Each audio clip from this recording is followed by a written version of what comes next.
ღობის ძირში აუცილებლად მიაკვლევს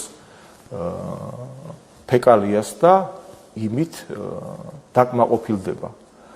ანუ ბუზი ადამიანი, აი ბუზ ადამიანებს ვადარებ ჩვენ და სამწუხაროდ ამ ადამიანებს, რომლებიც ზოგი მოწოდებით არის და ესეც ბუნებრივია ალბათ, რომ მხოლოდ ნეგატივს უნდა ხედავდე, მხოლოდ სიძულის უნდა ხედავდე, მხოლოდ ცუც უნდა ხედავდე. აი ეს ტელევიზიები, ეს რადიკალური და პირდაპირ შეგვიძლია, ესენი არიან ბუზები, ბუზი ტელევიზიები, ბუზი აქტივისტები, რომლებიც ვერც პროგრესს ხედავენ, ვერც სიკეთეს ხედავენ, ვერც განვითარებას ხედავენ.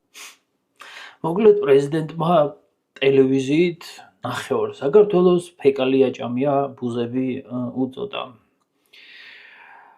აი იმ ხალხს, ვისაც ეს კიდე გეცოდებოდათ, ვეღადავებით, ცოდვაო, მძევალიაო, არ არის ეს შესაძლებელი, ეს იმაზე უარესია.